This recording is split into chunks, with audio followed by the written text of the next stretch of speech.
Leaders Talk, the interview podcast portraying leaders who are committed to better leadership, better organizations, and a better world.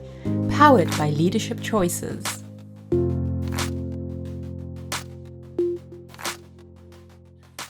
Welcome to Leaders Talk, the biographical interview podcast for better leadership, better organizations, and a better world. My name is Karsten, and I'm one of the managing partners of Leadership Choices. My guest today is Anna Kirin. Anna Kirin is a business leader. She's president of CBSD Thunderbird Russia, and she's located in Moscow. And I'm talking to her about her role in CBSD, about how she became the president of this organization, and also how she sees the situation right now with the war ongoing between Russia and Ukraine. Anna is taking a risk in talking to us because obviously public opinions or public statements labeling this special operation of war can be very problematic for public people like her. So I think Anna is a very brave person, and she will also to tell us about her own story. She started her life as a refugee herself, who had to flee Russia together with her mother. She grew up in the US, in North Dakota, and she studied there in Washington and in New York City, and then came back as a grown-up woman in her 20s to rediscover Russia for herself. And she takes us on a journey, how this country has developed, how this country has changed, how she sees the situation. Again, a very transparent, open, in a vulnerable way, which I admire a lot, and which I have tons of respect for. And this is precisely what we want to achieve with this podcast, to really listen carefully about what people have to say, how leaders react in difficult circumstances, what are their opinions, what are their thoughts, how do they reflect themselves. So this is really a pivotal podcast for me, a pivotal episode, because that's the first time that we are, having such a inside view into the psychology of a war with the two podcasts, one with Olga Vasilets and now with Anna Kirin. So they somehow kind of belong together. And so I think this podcast is a little longer, but it's, I think, worth every minute. I'm also looking forward to your thoughts. So please share your reflections with us at leaderstalk@leadership-choices.com. So the email address is leaderstalk, one word, leadership-choices.com. And now let's get right into the conversation with Anna. A very warm welcome to Anna Kirin. Anna, welcome to the show. Welcome, everyone. Anna, where are you dialing in from? Where do we find you right now? I am sitting in my house in the suburbs of Moscow. And you are the president of CBSD Thunderbird. Can you tell us about this organization a little bit? About CBSD. CBSD was an organization founded in 1994 with the mission of educating young Russian management. And this was the time when large multinationals were just entering the Russian market, and they were faced with a problem of where do you find management talent, because experienced people either had a lot of non-relevant baggage from the Soviet Union. There was no business schools, and young managers were not educated, and where would they get the information? So CBSD stands for Center for Business Skills Development.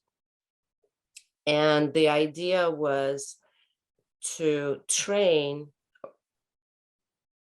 high potential Russian middle management to bring them into leadership positions in their companies as they're being hired. And the mission was to bring best global practices to Russia as the market economy was just emerging. And it is still our mission. In 1996, CBSD was acquired by Thunderbird School of Global Management for $1. And they joke it was the best investment Thunderbird ever made. But we're still on that mission.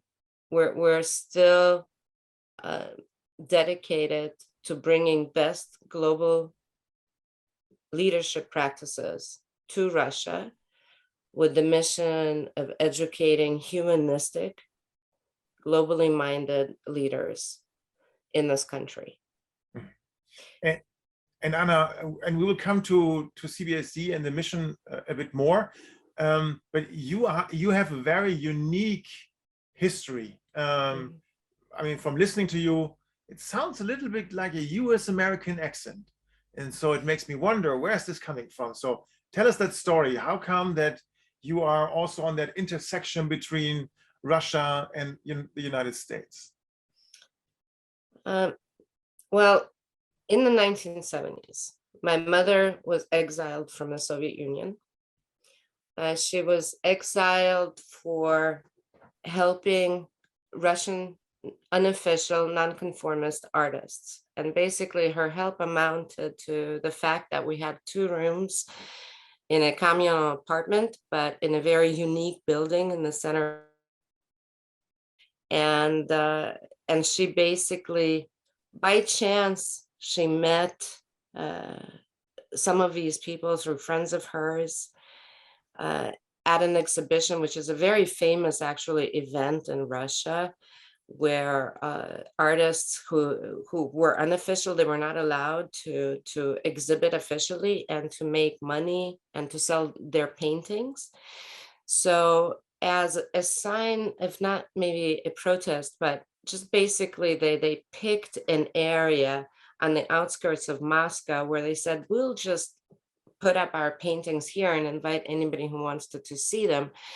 And that event was, it's now known as the bulldozer exhibition, built because bulldozers came and they trampled over paintings and artists and people to basically to end the event. And my mother was by chance at that protest, and she ended up in a militia station together with some of the together with a group of artists who helped organize this. And she kind of said, well, if I live in the center of Moscow, you can hang your paintings up on my walls anytime you want. And this was a start of her activity as a promoter of Russian unofficial art. There were a lot of people who went through our house, and she did this for 6 years. And this ended with her being beaten, arrested. Unfortunately, her pregnancy ended at that time. And our apartment was set on fire. Oh my God. And she was arrested at a time when Brezhnev and Carter had a summit in Vienna. And her name was on the list of people discussed during the human rights agenda. And when Brezhnev came back to Moscow, she was basically released from prison and given 10 days to leave the country. So stripped of her Soviet citizenship, she ended up by invitation with her friends in North Dakota. That's where I grew up. And she basically,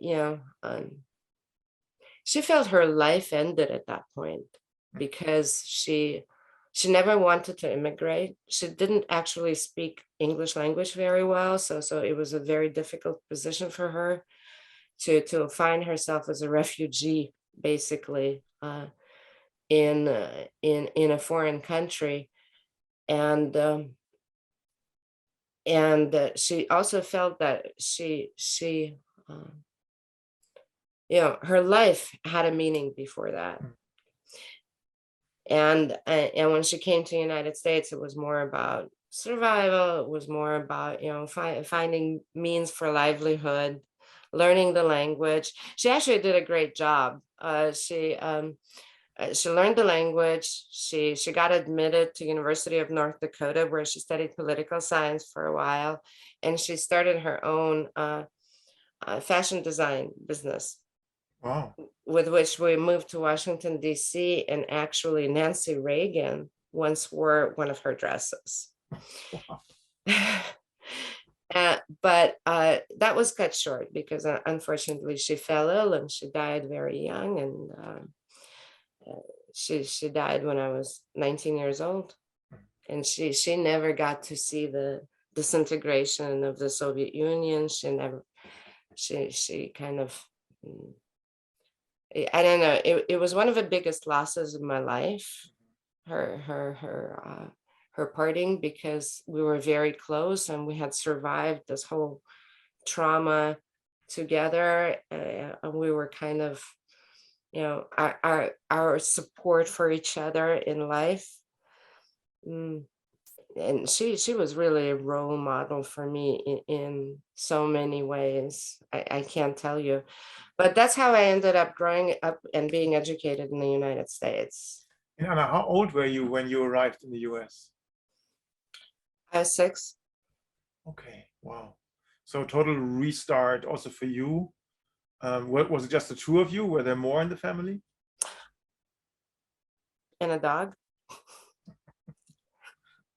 And a suitcase of things. Right. So you too have been a refugee then? Basically, yeah. Okay. And then how did things unfold for you? Well, before, when my mother was still alive, I went to, there's a wonderful school in Washington, D.C. It's called the Duke Ellington School of the Arts. That's where I went to high school. And afterwards, I went to NYU and studied playwriting and directing. And went to Sorbonne, and I was actually very creatively.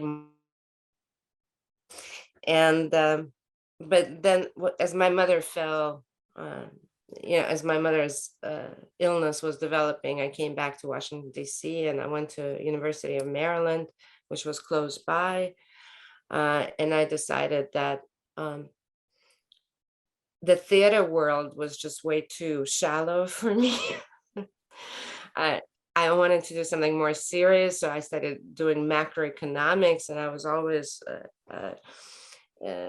I studied journalism because I always had in mind that as part of my life work, I want to do something for my home country.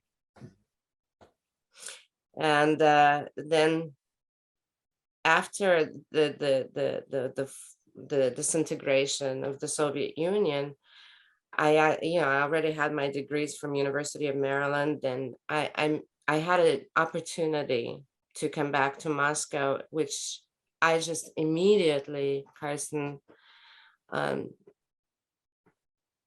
it was a decision that I really jumped on, despite the fact that it took a lot of thought. Because before she died, my mother told me, she said, never go back to the Soviet Union. Of course, she never knew how the situation was going to develop, but she said, you have the opportunity to grow up and live with freedoms and liberties, and never risk those. Never come back to Russia, no matter what. You will want to. But so I knew that I was making a choice to go back to Russia that was against my mother's dying wish, basically. And still I made that choice. I felt that fulfilling her dying wish was not as important as was I could do. And I was young. I was in my 20s. I really thought, here I am, I'm going to contribute to the development of this country. This is my chance for a meaningful life. This is what I'm going to be doing. I was very idealistic. I really wanted to be part of history, if you will. I wanted to be a witness to history. I wanted to see how the country was developing. I was saying, okay, my mom had no idea that the Soviet Union was going to fall apart. So I'll go ahead and, this is my life basically, and this is what I'm going to do with it. And I came back to Moscow with a small, being a project manager for technology transfer projects, basically serving as a compliance project manager. There were these big complicated agreements that were part of joint ventures, and my job was just to basically make sure that the letter of the agreement is being followed by all parties, that people understand the language right. Pretty pretty interesting job it was. I once accompanied a small satellite engine from Russia to the United States. Wow. Mm-hmm.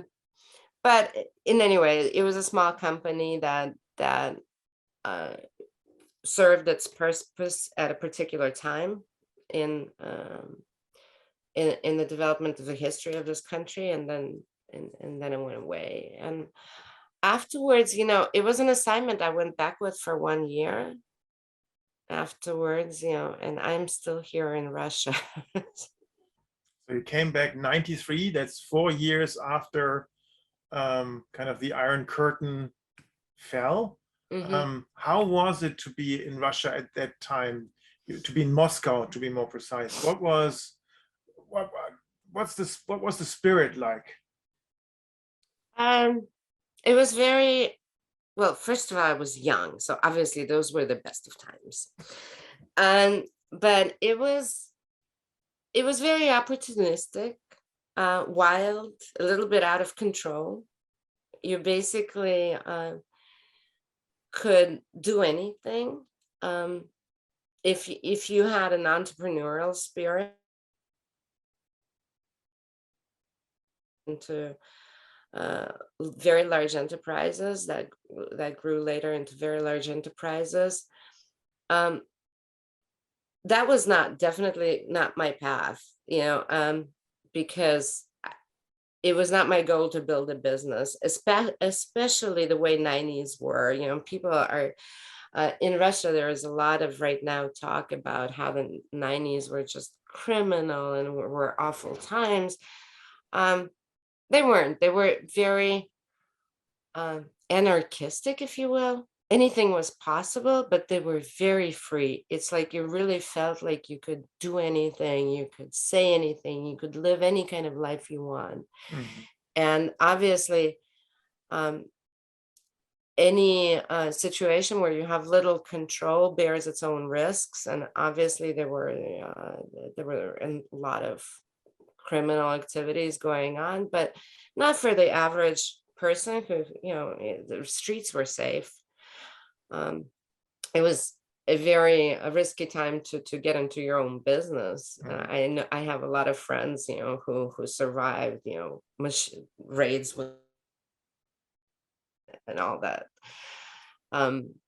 kind of stuff. But no, it was just a time where you really felt that anything is possible. Mm-hmm. Mm-hmm. Yeah. And then tell us how you joined or how you came across CBSD. There were some steps in between, right? Well, yeah, I worked for a company called Scala CIS. It's a Swedish company. It's a Swedish software enterprise management company. It's and they were very young at that time. They now, I believe, operate under a different name. But I just went in there as an administrative manager, and I ended up doing a lot of localization work projects for them in localizing the software into Russian languages. And actually, the way I came to CBSD was a very funny story. Um, it was I was doing a lot of projects where I came in doing needs assessment for potential clients, like, do they really need an ERP? Do they, um, what kind of a situation is this? Is uh, implementation of an ERP software something the company really needs? And I went and talked with my predecessor, the finance director, the CFO of Scala, fully under the impression that this was a potential client interview. And he was looking at the same time, he had an ad placed for his replacement. And he was under the understanding that he was interviewing me for his job. And so I came in, and this interview was very funny. I mean, actually, people should take lessons how to go into a job interview, because I came in with a bunch of questions that were basically the right question to ask if you're applying for a CFO position. The size of your operations, what kind of operations, what's your document flow, what are your compliance procedures, what are you doing, what kind of reporting do you have, et cetera, et cetera. And I had a list of about 25 questions that I wanted to go through with him. And I was wondering, wow, what a strange man. Why is he asking me about my background? And I'm like, okay, maybe he's interested. I'm just such a fine, interesting person. He's probably just curious to know about me. But this is going really strangely. And afterwards, he called me and he said, I want you to come in and meet our president. And I thought, this is really strange. This is quite unusual for a small size business. For I'm basically just a representative of a company they're looking at to implement financial software. Why would a president want to meet me? And I came, and for the first time, I met my ex-boss, and a wonderful person, and he became one of my life teachers, I think, Dennis Hoppel. He is the first president of CBSD. And he turned out to be a lot sharper than his CFO. And very quickly on, he figured out this was not a job interview. And we got talking, and he called me a little bit later, and he said, Anna, I know you were coming in with a different purpose, but would you like the CFO position at CBSD? Because just from our conversation, I figured you're the type of person we need, inquisitive, with the right values, and with the right mindset to get this operation going. And I said, no, Dennis, no, it's the middle of summer. This is the time I spend with, my daughter was 5 years old at that time, my oldest daughter. And this is the time I want to spend with her. And I have no accounting background. I understand finance only as far as my MBA is concerned, and implementation of ERPs. I am not qualified. And he said, accounting, we have staff. We'll teach you what you need to know. Anything else, Thunderbird, people will help you. Because he said, what you're talking about as far as qualifications are concerned, those are teachable, but we can't teach people a mindset. And and he basically talked me into coming in and trying to live with CBSD. I really thought this was not going to work out. And this was 1999. We're 2022 right now. But CBSD was the kind of organization, Karsten. I mean, it was the kind of organization where Dennis handpicked people who worked in it who loved its mission. And working in this organization, first of all, you're always working among people who are not necessarily like you, but they're like-minded in values and where they want to go and the changes they want to make and the kind of difference they want to make with the client. And obviously, since I came in with a different type of background, very quickly I was involved in all kinds of operations in CBSD because my job, I felt, was to help the organization grow. So I just got myself involved into all aspects of this, of managing this company, and under the pretext everything has to do with finance. And I loved it. I never wanted to do anything else. I just figured this was such an amazing opportunity to actually make the difference I was thinking about. It's not, education is such an amazing field.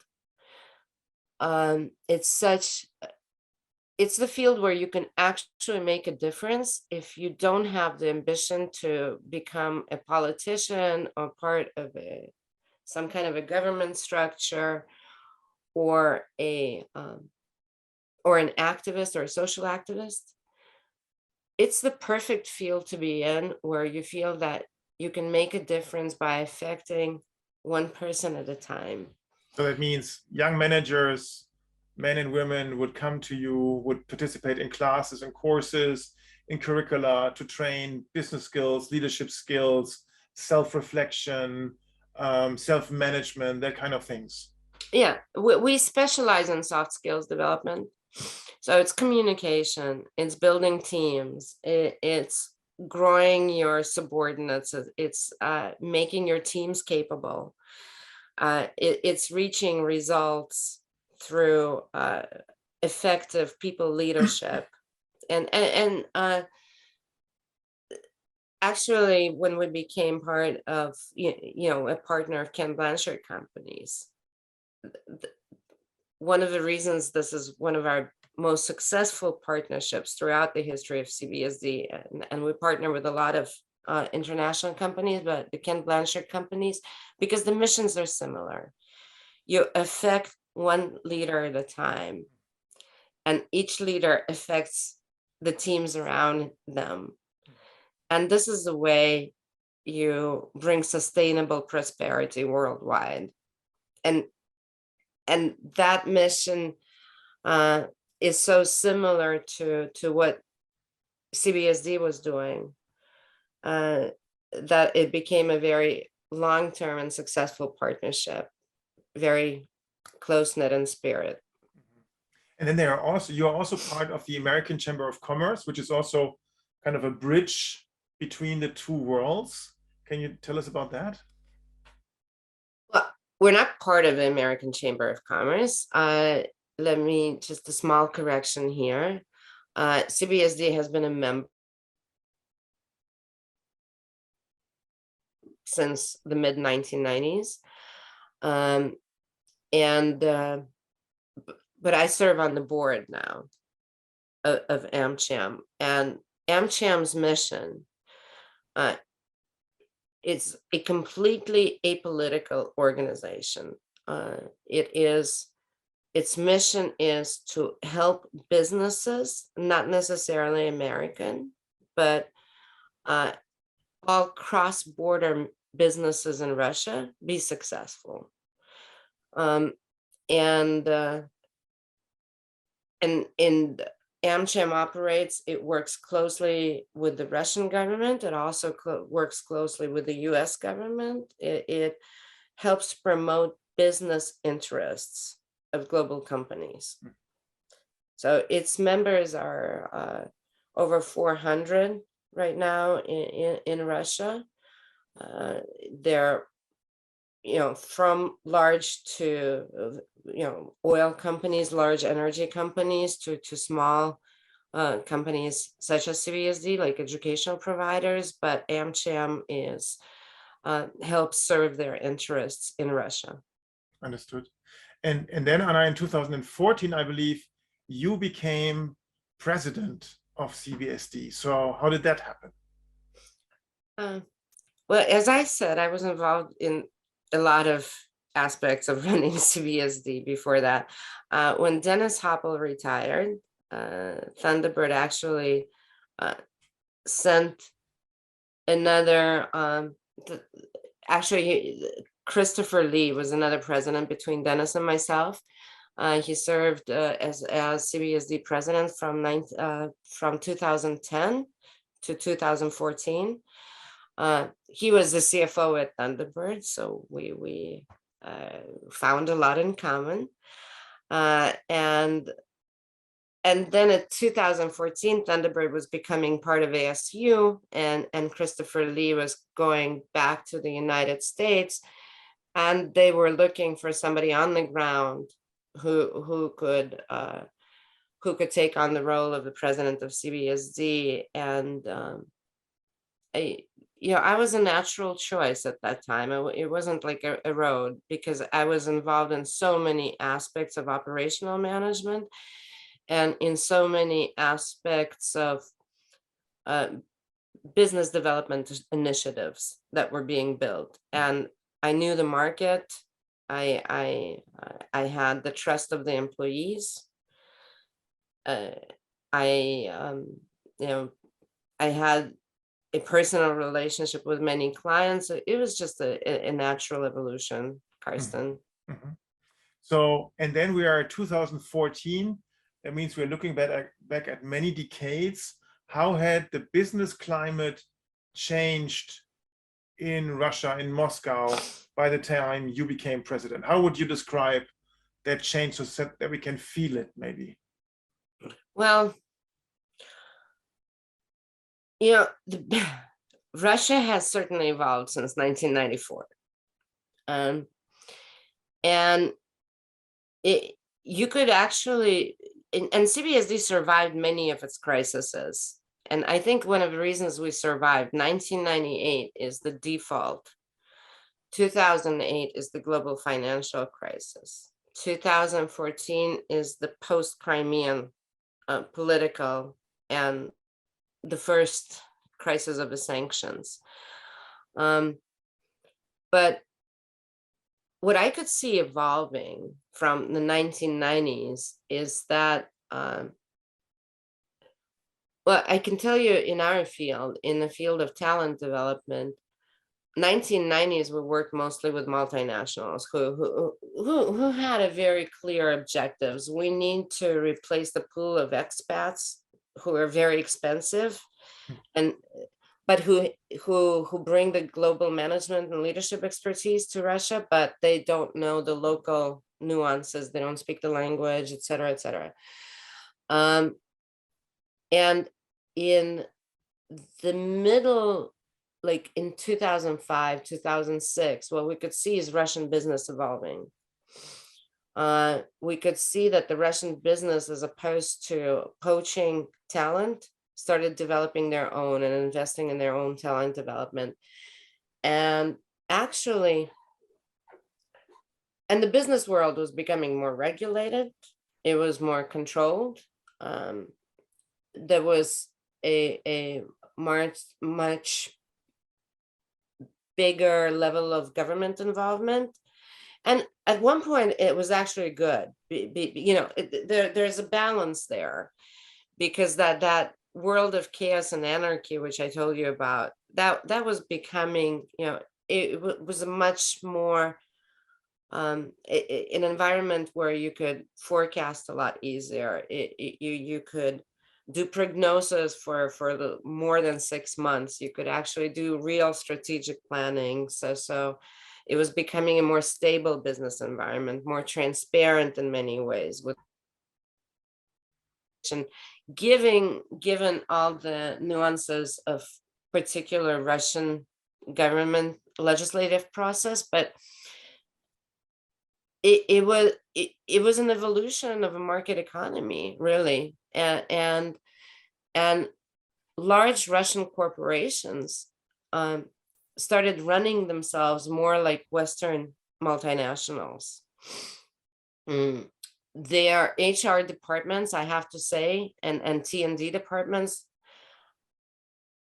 were probably some of the most professionally run in the world, with very well-educated, very bright HRs and professionals in their field, very educated, very erudite, if you will, well-read.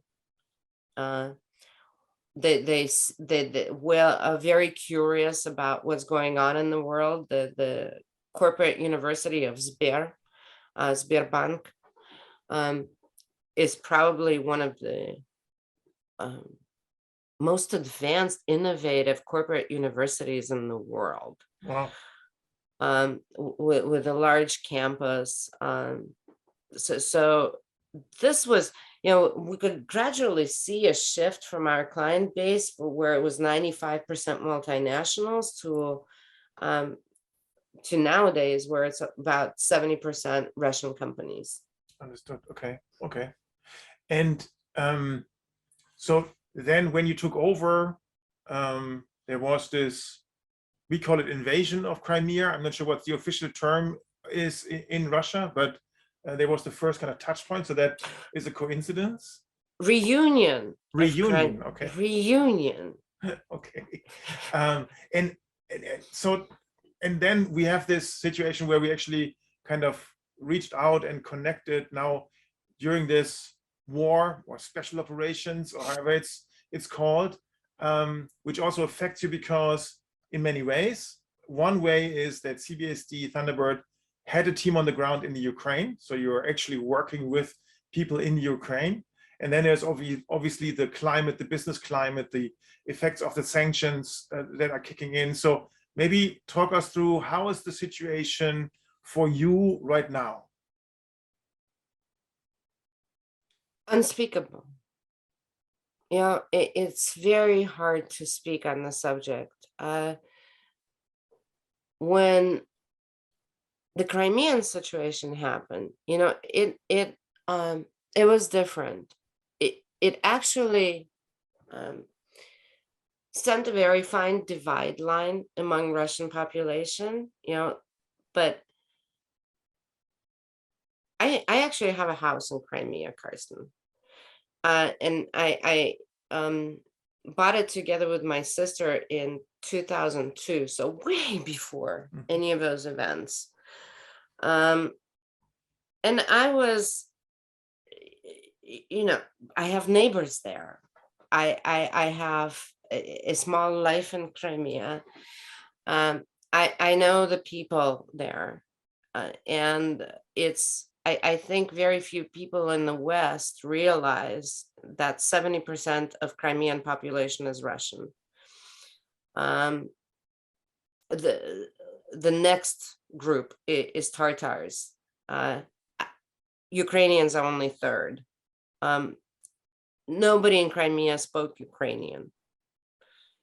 And I know, and it's not just the neighbors, I spent so much time in Crimea. I know there were people who definitely didn't want Russians to, or they didn't welcome Russians. But I also know for a fact that most people in Crimea, by far, not like 55%, but close to probably the results of the referendum that they ran, were they really welcomed Russians in there, and they wanted the language. because the Ukrainians asked Russians to translate their last names, which was very funny because the languages they're so they have the same roots, and some words have a different, they have one meaning in Russian and another meaning in Ukrainian, so there are all kinds of, but they sound the same. So there are all kinds of like funny nuances that are linguistic. And there were a lot of language issues. I actually think it's one of the main issues that the reason the Crimean population actually welcomed Russia. I actually, I don't want to go there, but I think the management of the language situation could have been handled better. And so a lot of Crimeans and a lot of Russians just thought this was historically justified. This was needed. The Crimean population needed it. And there was a lot of support for it in Russia.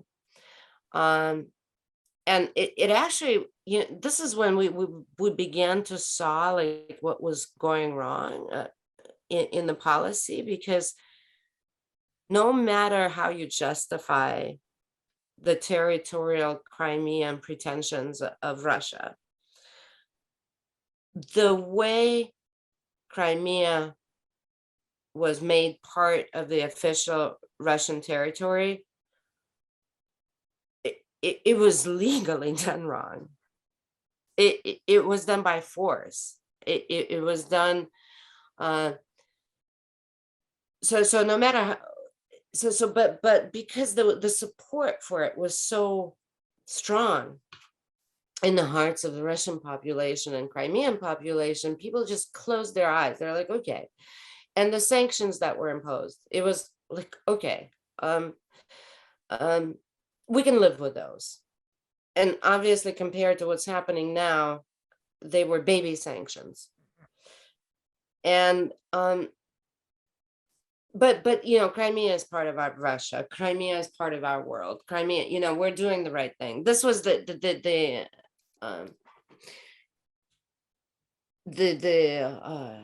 emotion behind it. Yeah, I'm just trying to. But I'm sorry. Go ahead, Anna. Yeah. But it's completely different from what's happening now. It's just, yeah. Go ahead. Just to find a comparison. So, I mean, a lot of Germans, a lot of English people, they travel to Mallorca. Mm-hmm. There's a lot of German people living in Mallorca. There's a lot of English people living there. There's places where you can speak English in the pub. There's places where you can speak German in the pub. But what needs to happen? I mean, I think, and sometimes Mallorca is put as a German county, on a map, like more for fun than for a real ambition. So I'm wondering what needs to happen so that a country would say, no, this is ours now. I mean, we don't share. This is ours. We take it. So what was I'm trying to understand the soul of the country, of the people in Russia to say, now that is a good thing. For Crimea, you mean? Mm-hmm. For Crimea, I think Russians really felt it was just always part of Russia. Mm-hmm. That it was a historical, not even mistake, but just a historical circumstance gone wrong. Mm-hmm. And when you have a population that really wants to be part of Russia as well, because Crimea was it was, when Crimea became part of Ukraine, it was all part of one big country.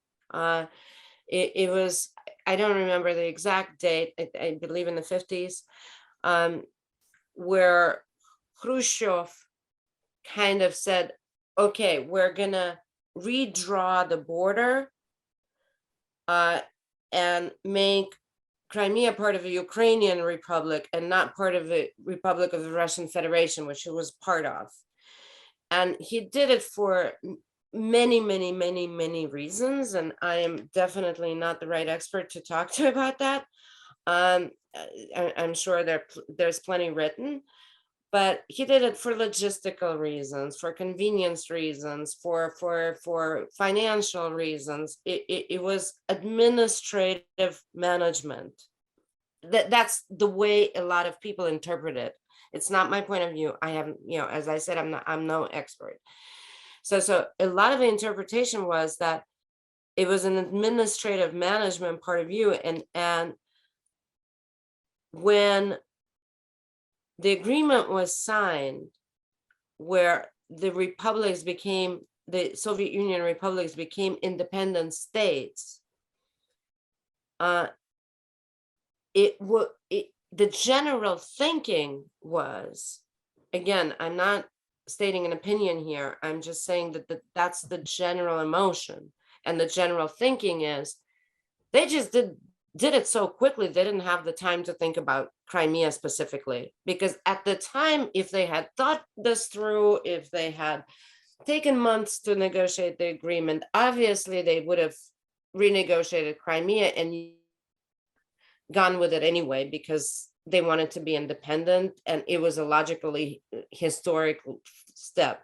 So if this happened now, it was just a correction of a circumstance, of a mistake, of an administrative mistake of the past. That's the way a lot of people were thinking. And now we are 8 years later, and in February the invasion started. I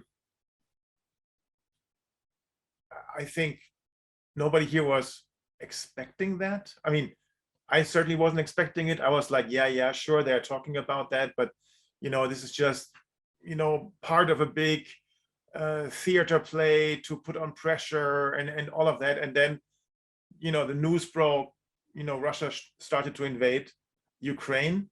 What were you thinking? What were you feeling? I can tell you we weren't expecting it either. Just when 2 days before the invasion, on February 22nd, I think, Putin said, signed the official recognition of DNS and LNS states. What does that mean? Well, he said, because these were the territories in the Ukraine which were being disputed and actually had an internal conflict in the Ukraine. And when he signed the declaration recognizing their independence and not part of the Ukraine, everybody was, the question which you're asking, everybody was asking themselves, what does that mean? And at that point, actually, my husband and I, we had a serious long conversation about it. I said, that means they're going to invade Ukraine, because that's the first step. And my husband is like, no way. And so even at that point, 2 days prior to the invasion, when it was clear that Putin had begun the process, we still couldn't believe it. And even though we had this conversation with my husband, like, that means he's going to invade Ukraine, and my husband was saying no, it was not something fathomable. And just like you, we thought this was,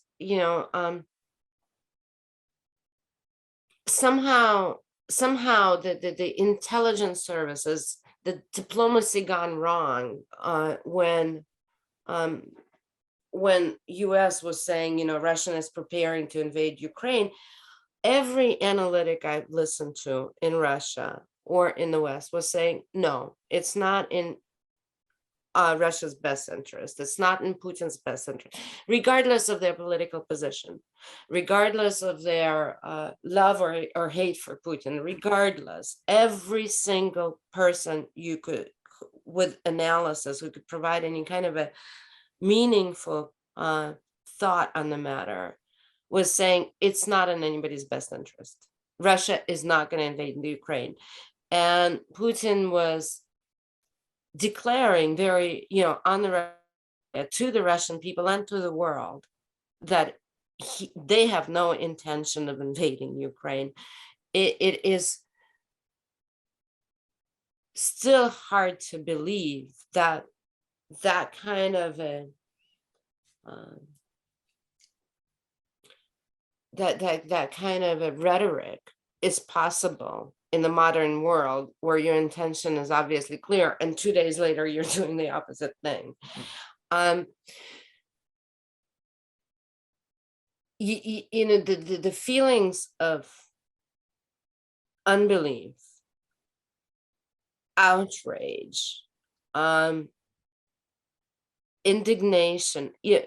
I can't begin, Karsten, to tell you that the mix of emotions that is within the hearts of everyone here. And in my immediate surroundings, among my close friends, I actually don't know anyone, not one person who supports what's going on in Ukraine right now. But I have my husband and I, we have a small cabin on a lake in a small town of Astashkov, where our closest neighbors, they're good friends, and a lot of their family members are military. And when we were going there, we were like, we're going to see these people. What are we going to say? And we kind of said, okay, they're military. They took the oath. So we're just not going to discuss this with them. So because before that, anybody else, I'm like, I have no idea how to talk to a person who supports this war. I would not want to be in the same room. But when we came to his family, obviously they knew, they know a lot of my background, and that we didn't touch politics. But even with them, there is a feeling of like, what are we doing there? A lack of purpose, because the part of the disbelief is like, what the hell? What why are we, why are people being killed? Civilians, first of all, but military too. Why are people being killed? Why are lives being destroyed? Why are homes being destroyed? Why do we have 3 million refugees? Those are people with, displaced homes, with lives broken. Why? Nobody could clearly, including the media sources and the sources of mass propaganda in Russia, can clearly tell me, or they don't even have a position, except the horrible, word denazification. What Nazis? Show me the Nazis. Where are the Nazis? Who are the Nazis? Where are the trials? It's for Russians, I'm sure, as for Germans, and it's the history of fascism is a very traumatic place to go. And the use of that rhetoric, obviously it's meant to stir up emotions. It meant to create strong feelings among Russians. But what I'm seeing now is, we Russians now are especially after the events of the last weekend in Bucha, we're going to be looked at as fascists. And for a Russian, that is one of the most horrible places to go. And I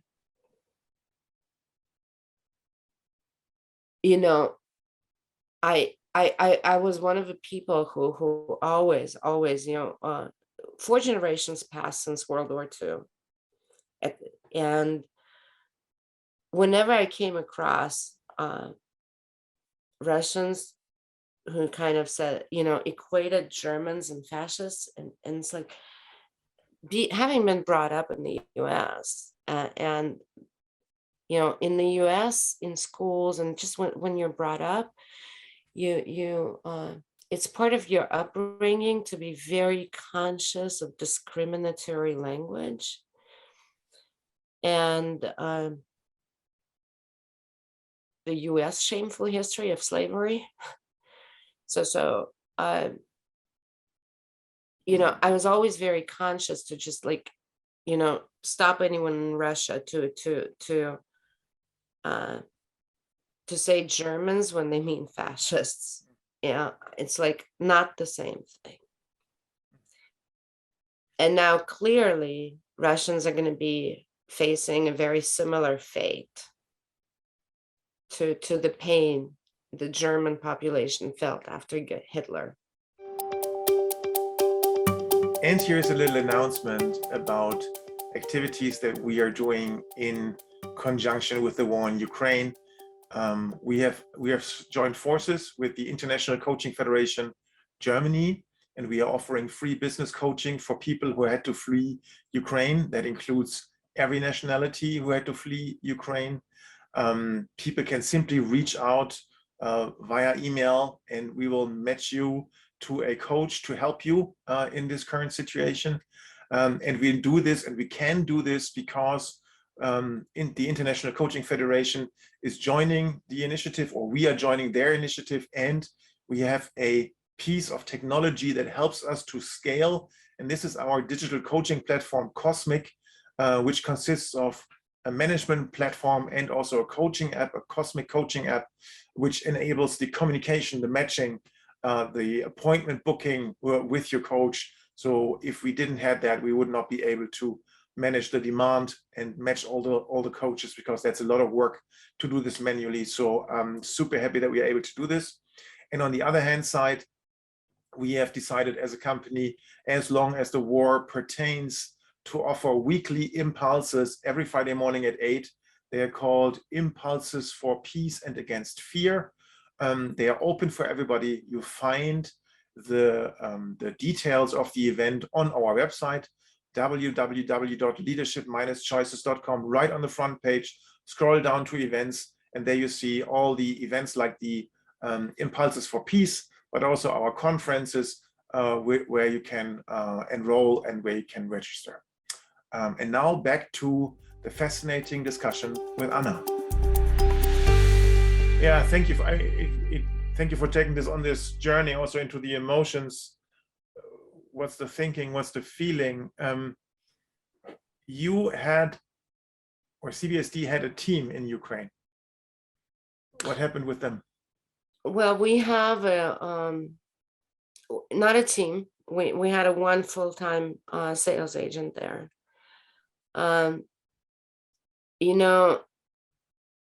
That's another painful thing to go to.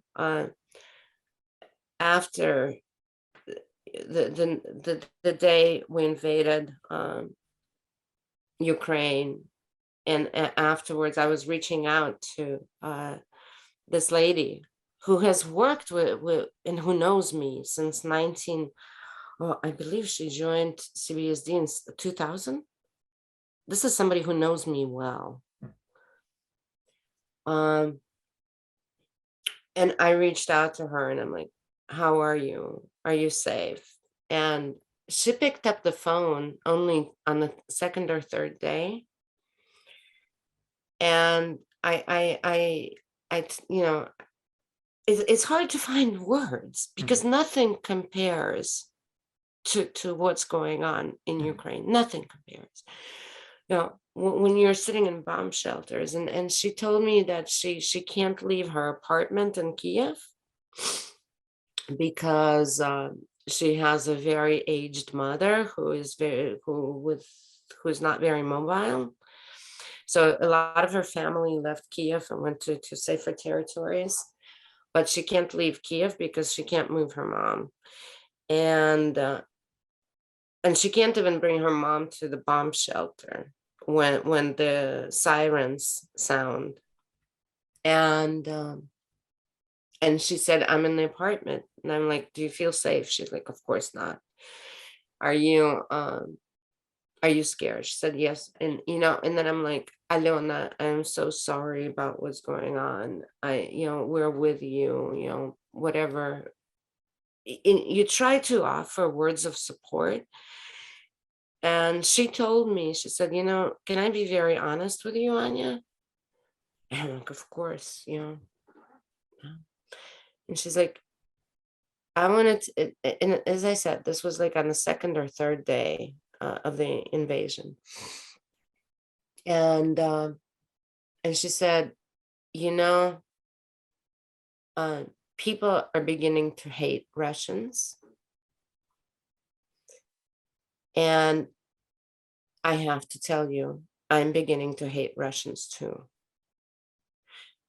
And I can understand her so much. But this was a person who, as I said, who knows me well. And she obviously knows that in no way can I support what's going on. But this doesn't matter, Karsten.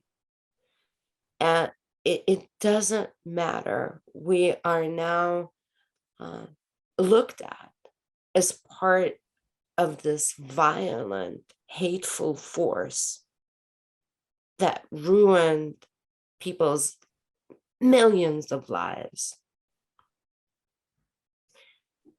And she basically let me know in so many words, don't call me anymore. I don't want to talk to you. And she sent in her resignation. We paid her some kind of a termination package, whatever we could do at this time. But that's just part of the horror of what's going on. We love Ukraine. I have to tell you this. We Russians love Ukraine. There is not one family who does not have friends, family, our languages. We understand each other when we speak, in Russian or Ukrainian. Our cultures are intertwined. We eat the same food. To me, I can't say this is a civil war because it's a different nation, but it's still a fraternal war because it's, and these ties, and what kind of Ukrainian is going to want to hear a Russian say, I love Ukraine now? That's broken. So over the last weeks, you turned from Anna, the colleague, the human being, to Anna, the Russian. Yeah. And that's going on very much everywhere, all over the world.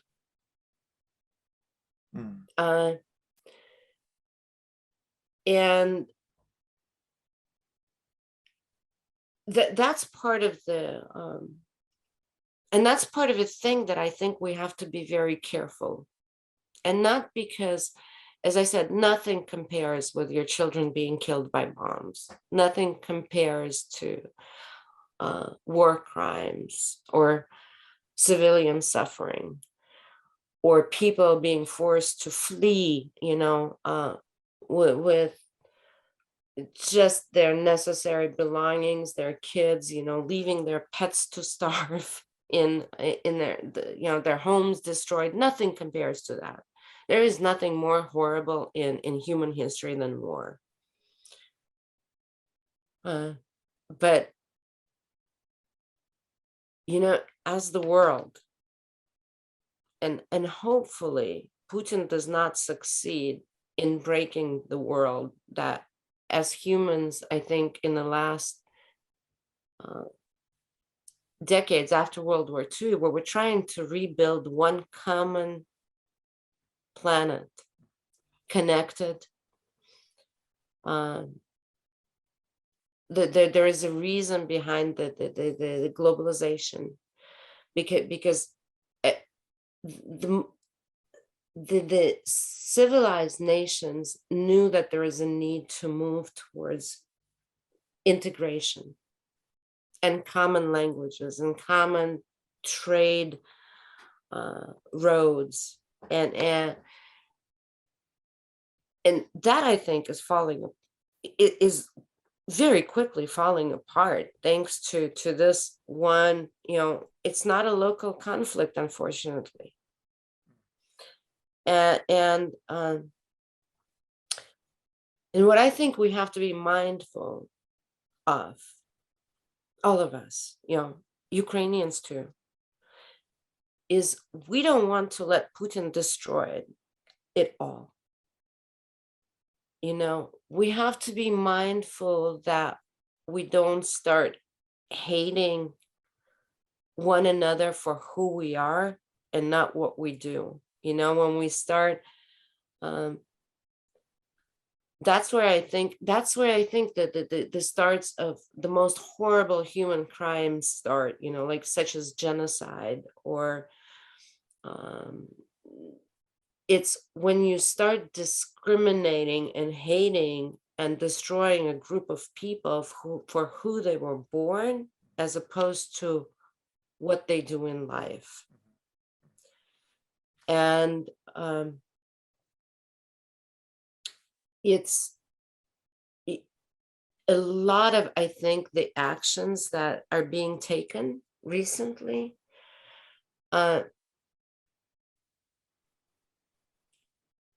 they have a very deep, that we're defending our values engine behind this. But we as humans still like to form social groups and move together and be thoughtful and conscientious behind what you do. For example, like the part of what I'm talking about is the business exodus of Russia. If you're McDonald's, okay, if you want to show your stand, fine, but if you're a pharmaceutical company, what does that do if you leave thousands of people dependent on your medication for life? If you're a media company, what does it mean that you leave people who are cut off from reliable sources of information as is, with radio stations being shut down, with what happens? Even if you're a retailer, what kind of reaction is going to happen when you leave the country? Okay, when, for example, I can't buy, well, let's say dog food, that my dog is used to, and depends on, because it's like, it has like some kind of medicinal, whatever. The people who are who support Putin, and obviously there is a contingent of the population who supports Putin for whatever reasons, but are they going to start thinking, oh my God, we have a direct consequence of us going into Ukraine, and now, this is and maybe we shouldn't have done this. That's not the line of thinking. Mm. The line of thinking is, and that's part of the propaganda machine that's working here. We have the common enemy, the West, and look at what the Western companies are doing. Mm. Mm. So this is used to increase the divide, kind of. Exactly, and it's the effect of the sanctions. I mean, why are sanctions invoked? Is to make sure that we're putting enough pressure on a particular state to make sure that they consider these sanctions when making a choice in the course of action, or we affect the population in such a manner that we can affect some of the public opinion. What's happening right now, and I'm not saying a particular company has done something or that they shouldn't have done, no, but as the conglomerate and the total snowball of what's going on, it's going in a different direction, the effect of the sanctions. Putin is saying, I don't give a damn, right? And the Russian population, the ones who support Putin, they're like, oh, the Westerners, they're showing their true spirit right now. And people who are more thoughtful, I would say, or no, I'm not saying that ones are more thoughtful than the other, but there is, but Putin who don't, let's say they don't support military action, they're like, really, you're punishing me? That's the emotional reaction. And then there is the thoughtful processes, like, of, I want to build a long-term peaceful future, and I am being prevented from doing that. And then there are people who actually, who are saying all ties with Russia should be stopped. Cultural exchange, scientific exchange, educational exchange, all kinds of sports. And I've become a strong believer in the fact, not just recently, but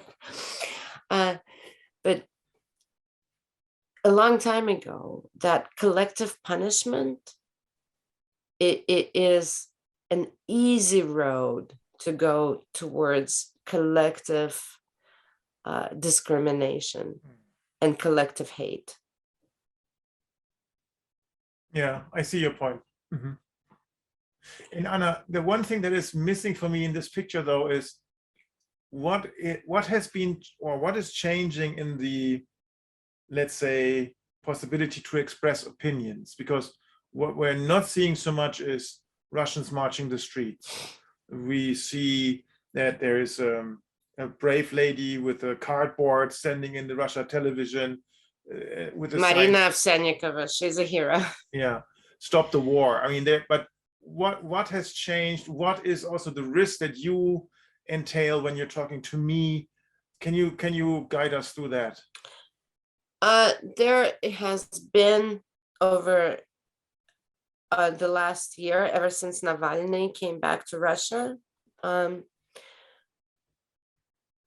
ever increasing repression of the freedom to demonstrate, freedom of expression, and until probably this military action until the war, and I want to use the word war because that's what accurately describes what's going on.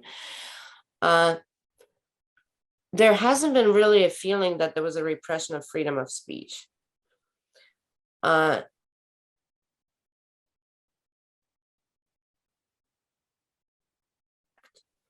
Including a law that spread of fakes and fake news regarding the war. And that includes social media posts, that includes mostly related to media entities, but still, there has been they're considering a legislation right now for actually sanctions compliance. Like if you're a company operating in Russia and if you're complying with sanctions, US sanctions or Western sanctions, unfriendly governments, it's actually offense. And there's actually been criminalization of a lot of acts of peaceful civil disobedience and acts of just basically expression of opinion. And I have to tell you that for the first time since I came back to Russia in the 90s, I'm actually mindful of what I say and where I say it. Not because if I say like, not because I'm afraid I'm immediately going to have my arms turned back and be sent to prison, but because I'm somebody who's visible in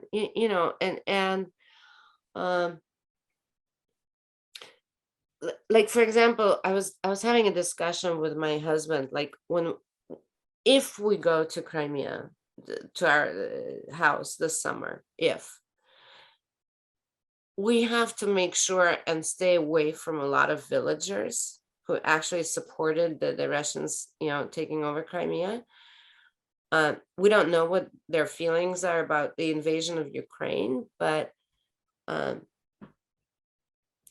whatever personal reasons, personal jealousy, or maybe, I look in the wrong way at their garden some years ago and they have some kind of a personal something against me, whatever, for whatever reasons, if they start, they can actually harm me, because the Institute of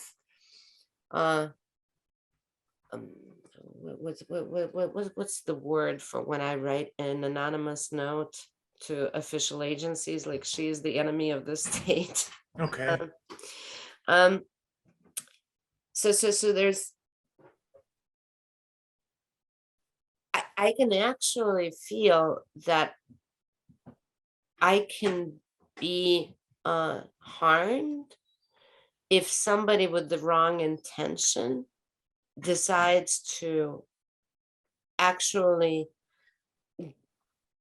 do something active against me, send a letter to the prosecutor, like, CBSD is doing this, or Anna Kirin personally is doing this. So that's a first. That's a first. That's never been an issue. Yeah, there have been questions about, like, you can be arrested for a couple of days if you are part of a demonstrations. I've been part of street demonstrations in Russia. At one point, when Navalny came back, when Navalny came back, there were street demonstrations in Russia. They had a legislation enacted where it was way too easy to label you as a foreign agent. And I figured, no. I have 60 people behind me. I have an organization that's dependent on me. I can't be labeled as a foreign agent because that's actually going to harm our business. And so I didn't go out into the streets for Navalny, even though I wanted to. Nowadays, people have been arrested for going out into a single piquet with a blank piece of paper, no words on it written, nothing. I'm just standing on the street, and people are being arrested for that.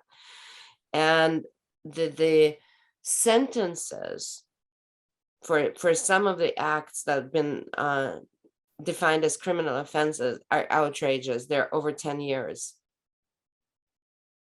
So yes, it does feel for the first time like our personal liberties are at risk.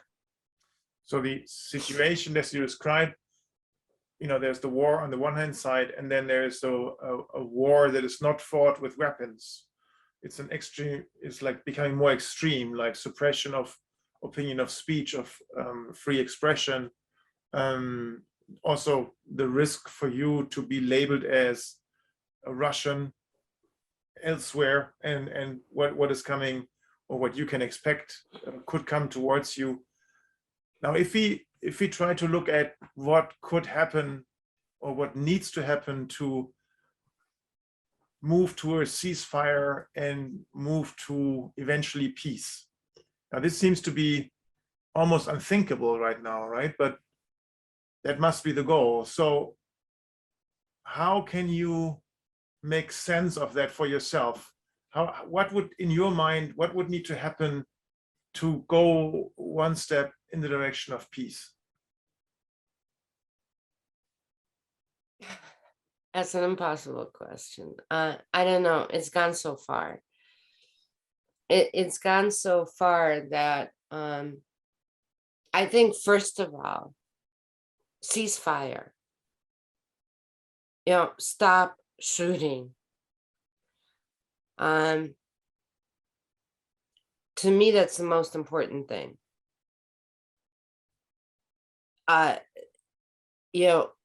Only, I think, in complete ceasefire and a little bit, ceasefire in the world, a little bit of silence, I think, around the world. Just, I think we need a moment of reflection, because as a world, all of us, because I think this continuous spiral of escalation, it's provoking action after action after action after action. And it's spiraling up. Exactly. And and a lot of our actions right now need a lot of thought behind them, and a lot of analysis, and a lot of probably, talks that are not visible to everyone. The general population does not need to be part of every single conversation that goes on. And I think the leaders of this world, they need this moment of silence as well, because everybody is dependent on somebody. US leadership is dependent on its electorate, thank God. Zelensky, is dependent on the population that is dependent on him. Putin has his own stuff of crap to protect. But you can't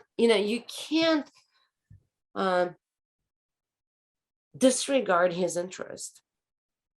He is right now, I think, he is responsible for a country with nuclear weapons, with a population of 150 million people. And no matter what, if we're in any kind of negotiation, we cannot say we're part of a negotiation if there's a party whose interests we decide are not to be regarded. Mm-hmm. Otherwise, it's not called a negotiation anymore.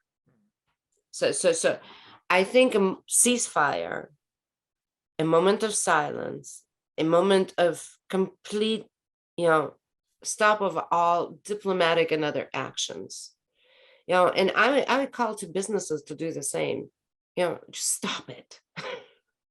Don't be part of the hype. Stop acting on your emotions and start thinking of long-term world effects and the planet that you want to live on. And give the people who actually have the power to do anything about the situation a moment to just talk behind the scenes, not report everything to the media, not escalate it. We need to return to some sort of normalcy for at least in our minds, Yeah, that makes sense. I think that, there's different ways to fight a war, right? And part of the war of this is that you have the rhetoric on either side that kind of escalates level by level. Now, it's hard to not come to Nazi Germany at one point in time, but I think the global West, or the not only the global West, also Russia has learned that appeasement policy during the time of Hitler has not worked very well.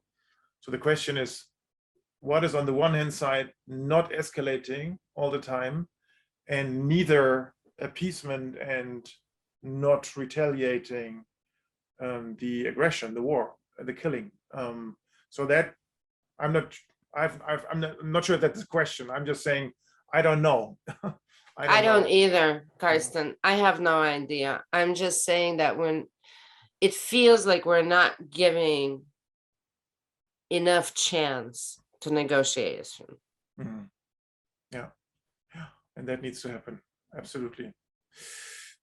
Anna, I cannot put in words the amount of respect that I have for you and your openness, and how you make yourself also vulnerable with sharing your feelings, your opinions. So you have my full respect for this. And it's hard to end this on a light note, but I would like to try nonetheless. So what's a question that I haven't asked you yet, Anna, that is important? Well, you haven't asked me about, my kids. So. Yeah, well, I have 4. Oh no, 4. Oh no, I love your response. Oh no. We have 4 kids too. This is why. Well, that's why they all know. My oldest lives in the US now. My youngest is 13, lives with us. So part of why this is so emotional. Oh no, I don't think this cannot be emotional, but I have the fate of my children to consider, and I actually had a let's say a disagreement, let's call it, with my oldest daughter, because she kind of asked me, she said, Mom, why are you still there? And you have Dasha to think about. You have her to bring up. Why are you still there? And it was a hard conversation, to have with my oldest daughter. And I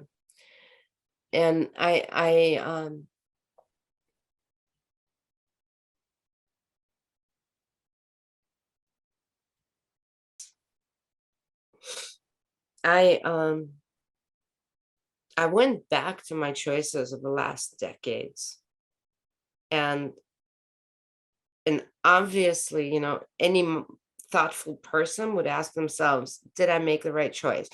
Or should I pack my bags and go? And at one specifically very dark moment, I actually bought a ticket for my youngest daughter to the US to go to join my oldest daughter. The next day I woke up and I'm like, no, she's 13. I'm not ready to to do this. And how long is the separation going to be? Months, years? And no, I'm not ready. She needs her mom still. And I said, I lost my mother when I was 19. It was a trauma. Obviously, at 13,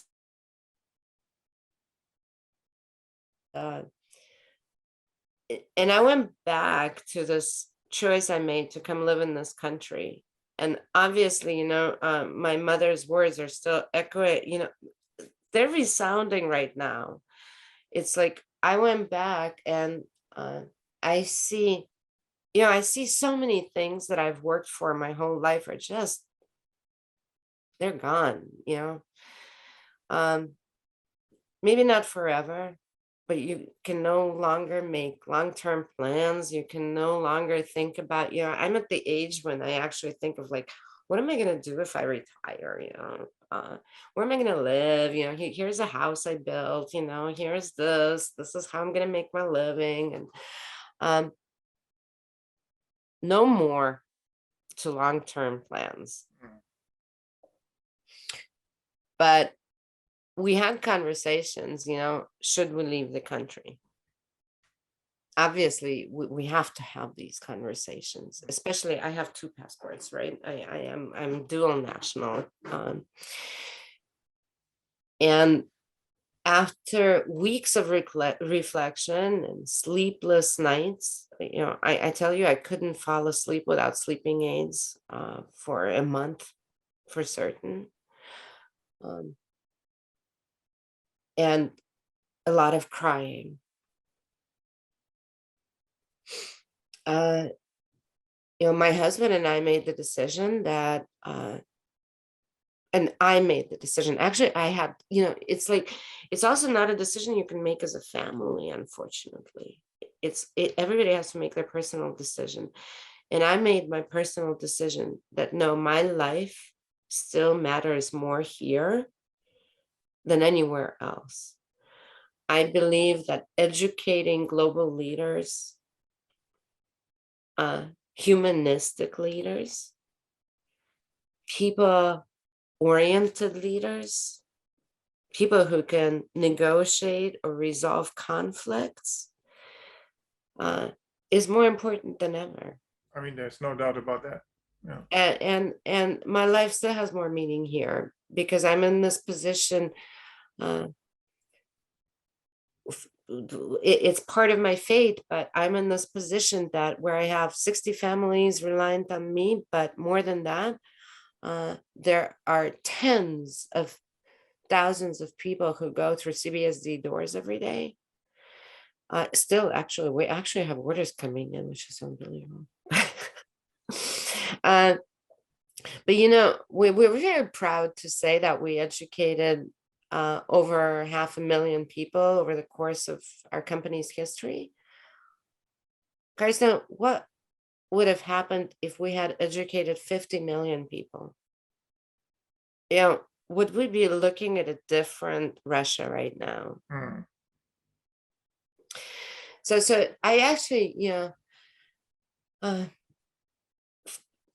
actually went through this process of remaking this decision to be here and to be part of the business. Hopefully, we're going to be continuing the business. I'm very thankful to the Ken Blanchard companies and Scott Blanchard personally for saying, let's just, not make any rash decisions about leaving Russia. Because what we do is so important. So, but I had to ask my husband, what if worse comes to worse and I am faced with my mother's fate, and where I'm forced to take my, my my toothbrush and go. I'm going to go back home to the US. I speak the language. What are you going to do? Because it's a different decision for you. Sure. Yeah. And I'm going to accept anything you say, whether you're going to go with me, but you have to realize it's going to be a very hard life for you there without, you're going to be a refugee there.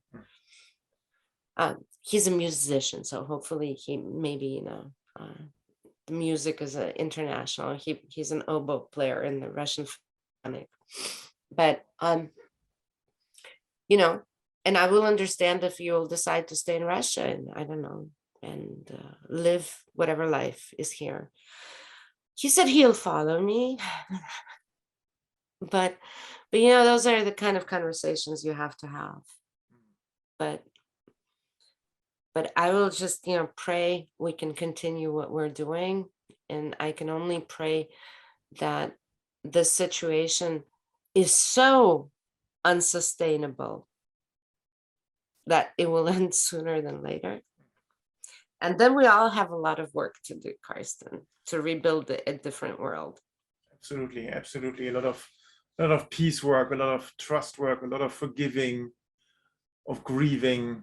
On all sides, all parties involved. I mean, I live obviously in Germany in a little village, and even here we have refugees. We had a welcome ceremony for refugees here on the weekend, which is unheard of. I mean, that's something that I've never heard of happening before, and that creates a lot of other discussions on our side. But I think, this healing will take a long time. Yeah. Absolutely. Anna, thank you so much. Please let us be in touch. Let's have a conversation how this unfolds. And I wish you all the best. And you too. Yeah. Thank you so much. Thank you, Karsten. It was a pleasure to speak with you. You're welcome. Bye, Anna. Bye for now. And what have you learned, Karsten? I have tons of respect for Anna, I have to say. I'm not sure if I would be brave enough to speak up in such a situation. I think it is very hard to judge from the outside world when you not live in such a country to really see, would I have the guts to open up, to speak up, and to call a war when it deserves to be called like this. And what I also admire in her is she really, I could feel the ambivalence inside of her. On the one hand side, being a Russian, being a patriot for her country, being friends with Ukraine, with Ukrainians, having close ties to the country, and then also this feeling of what does it do to me as an individual? What does it do to me, to a leader of my business? What it does to the country, what it does to the brother country of Ukraine. So I think that is a very good inside view on this psyche of a business leader and a reflected human being. I think which is very valuable, and I'm very happy that we had this conversation. And we will be in touch. So we will see how this unfolds, and we certainly will be in touch in a couple of months' time to see how things have developed on both sides. So what are your thoughts? What are your reflections? Send us a note. Let us know. Please email us at leaderstalk@leadership-choices.com. And now, thank you so much for listening, and please stay safe, stay healthy, and talk to you soon. This was an episode of Leaders Talk, the interview podcast portraying leaders who are committed to better leadership, better organizations, and a better world, powered by Leadership Choices. If you want to give us feedback, please send an email to leaderstalk@leadership-choices.com. Thank you for listening.